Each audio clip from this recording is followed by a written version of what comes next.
So when you go to do it, I like to sit with one chair and another chair so I can have the athlete keep their hand out. You want to be able to keep it out, open, and I'll tell you when to flex and not flex. The majority of the time, you're going to want your hand open because when you go to close, I don't want it to be too tight on you. So you want to start with it wider.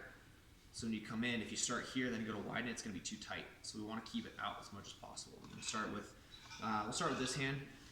So you have a couple different kinds of wrap.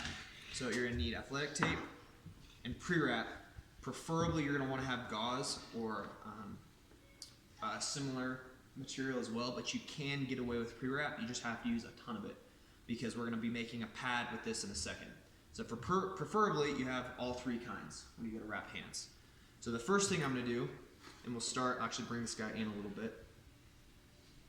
We'll start pretty high because the pre-wrap tears away easily. So we're going to start a little bit higher on this. And we're going to essentially just wrap this whole thing and pre-wrap just to get some coverage so that it doesn't stick to his skin when we go to use the tape.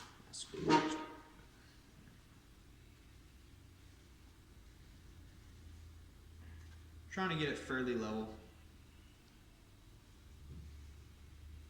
Okay.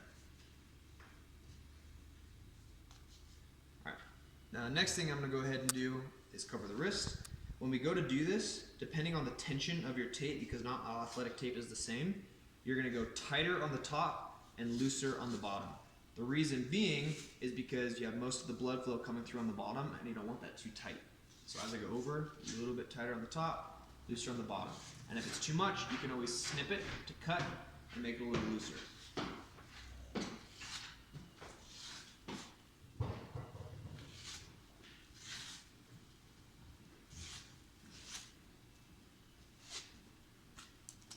Alright, how's that? Not too bad? Awesome. Okay, next thing I'm going to go ahead and do is if I have gauze, this is preferable. If not, you'll take the pre-wrap, and what we're going to do is make a pad, and you're going to be going back and forth about the width of the knuckles to create this. So normally what I'll do is I'll have someone make this ahead of time so it's already wrapped. If I have a roll like this from like Everlast, I'll usually take a half a roll per hand. Now we're not going to use that much just for sake of demonstration, but for a fight, that's how much I'm going to use. And then we snip it.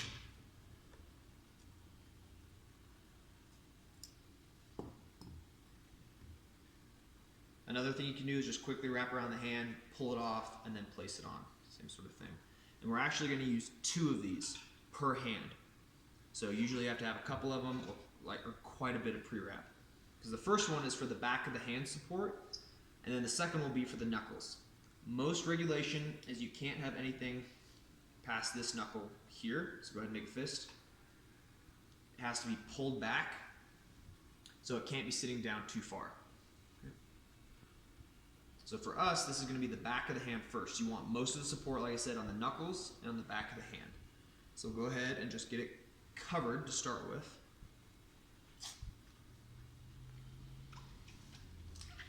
Tuck it in. Again, a little bit tighter on top, hand nice and wide, looser on the bottom.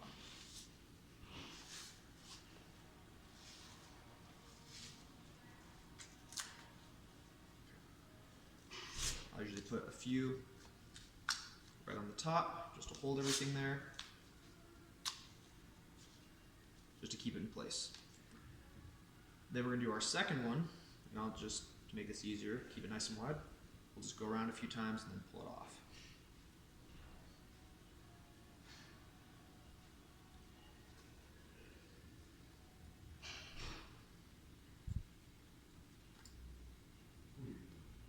Again, I would use a lot more padding than this,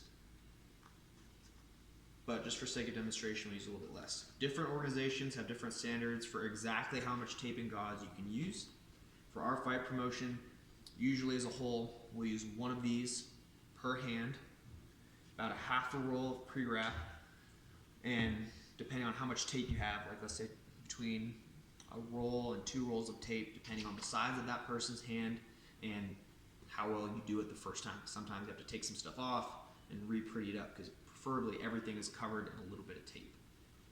So now we're going to take this guy, we're going to put it a little bit lower.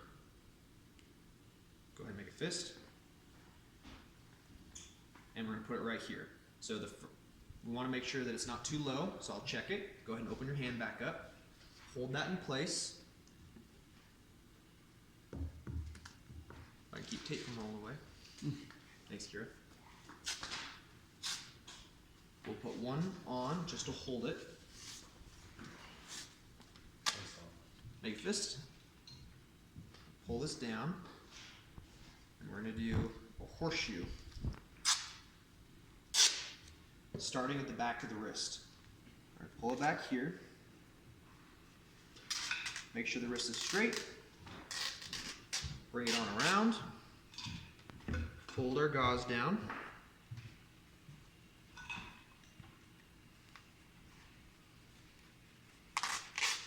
And then bring it back. Straighten it out.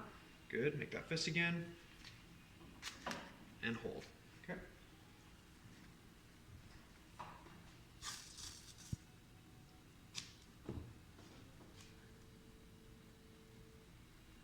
Okay. This is making the frame for it here.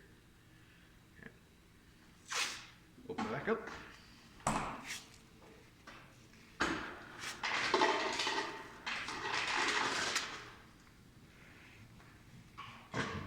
Now, some people, when they go to do this, they go in between the fingers first. Okay. I don't prefer to do that. Make a fist. What I prefer to do is do a layer, go over the fingers, and then if I need to, put a second layer. That's just my personal preference. Some people like to make it a little bit simpler. They just open, they do their rings first, and then they go ahead and place the pad down. I like to have the horseshoe on first. That's just me. Okay. So next thing we're going to go ahead and do, go in between the fingers. So we're going to start it back here. When we get to the fingers, I'm going to roll it just slightly. Go back here. That way it's not, we don't want too tight here either. We want to roll it just a hair. Okay, it's not sticking between the fingers. Go ahead and roll over for me. There we go. I'm going to take this guy. We're going to bring it out. And we're going to pull and wrap it up underneath the hand here. You can also do it the other way and start here if you want. Both ways work just fine. Go ahead and turn it over for me. Pick it up for just a second. Okay. I'm going to pull it back over. Not too tight. One finger. Good. Make a fist. Not too tight here. Sure. This one's a little bit. Wrist comes down, flatten it out. There you go. Okay, go and flip it over.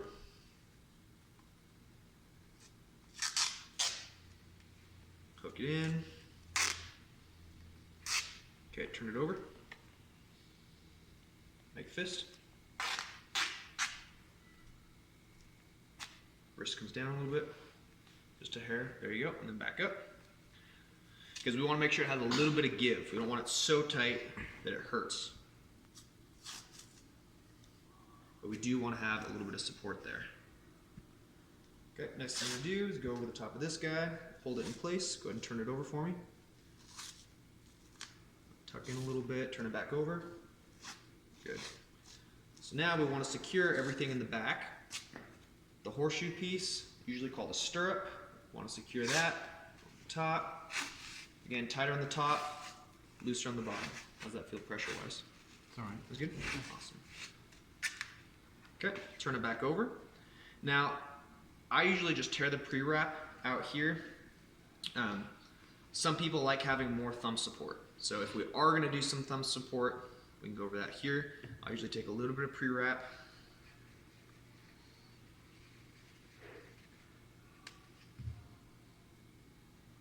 Back and forth. Sit a little bit right here. One piece goes around. And a lot of this is going to get torn away, but I just want a little bit of coverage when we start. That way it doesn't tear the skin.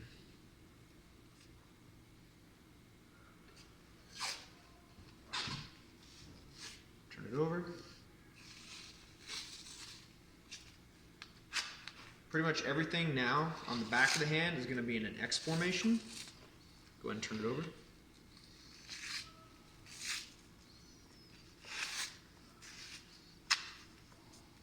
Okay. Now this stuff we can just go ahead and you can tear away at. Now I don't want to keep this guy flat across the hand. What I prefer to do is just like we did with this piece, we tuck one underneath. That way it stays open, especially for MMA. For boxing, not as important. Turn it on over, and across we go. Okay, so that's our base support for the hand. I'll usually do a couple of pieces of tape over the side because I like that support on the back of the hand. If you look at an MMA glove, the majority of the padding is right there.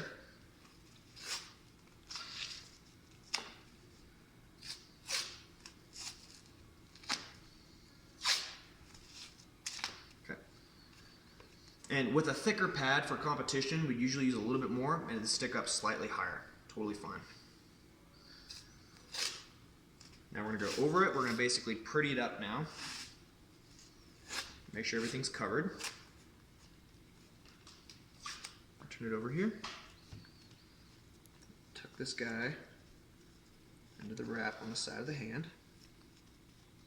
Nice. Good. Turn it back over for me.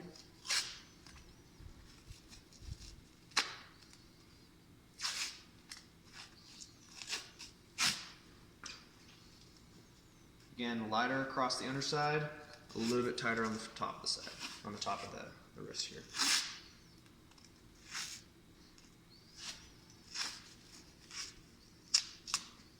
Okay, make a fist. Check it, make sure it's stable. We got some support. We want a little bit of cushion. How's the blood flow? All right. Hands open. Still has coloration in his fingers. That's really important. If they're totally white, sometimes it'll be too tight. In that case, what I do normally is I'll cut down the middle. You can even cut all the way up. That's totally fine. Spray it out a little bit and then go back over the top. That way you still have some wrist support and it's getting pulled in by the other tape. So you're not losing support by cutting it open as long as you go back over it properly. And again, depending on the promotion, some people are really picky and you can't have any pre-wrap showing, which I said just tear away at. Some people prefer a lot more thumb support. I don't do a lot of it because I don't plan on having my guys punch with their thumb. But that's pretty much what I do for most competition. So as you can see, it takes a little while, which is why those guys that are fighting, we want to make sure we get hands wrapped up beforehand. All right. Now one other thing, if you're getting tightness in the webbing, if it's too tight here, cut these guys, run another one through. You don't want that super tight and digging into your hand every time you punch. So you want to make sure there's a little bit of support, but also not too tight that it tears into that. On the side of the hand, you did a really good job keeping your hand wide. Really important you remind your fighter to keep everything out here, because when you got to make a fist now and you got to tighten up on it, you don't want too much pressure out here. In which case you can snip down the side and then go back over. Again, depending on the promotion, you can only go down so far. I like to have as much gauze as far down as they'll let me. So I usually ask the referee, how far down can I go on the fist? And then I'd probably put one more here on the front. Pull it down. I'll go one more over the top. Make a fist, or excuse me, open up the hand.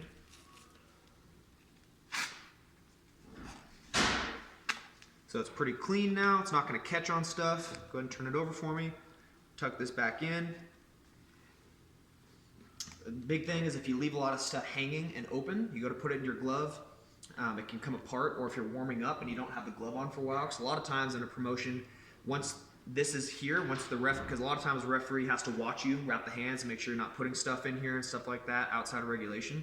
Once it's done, they're going to sign it, referee sign, top or bottom, put a glove on you, or even if they don't sign this, they'll put the glove on and they'll put a layer of tape around and then they'll sign that. So if that seal is broken, they know that you've taken the gloves off. I fought in Canada one time and they actually followed me to the bathroom because I had to take gloves off. So they're very, very specific with it. So got to make sure that everything's squared away, because once you put that glove on, you're probably going to be set and go fight. So if the wraps are on for a while, so like I said, it takes a while to wrap and we want to do it a little bit early. You don't want your wrap falling apart on you. You still want that support when you're getting ready to go for your fight.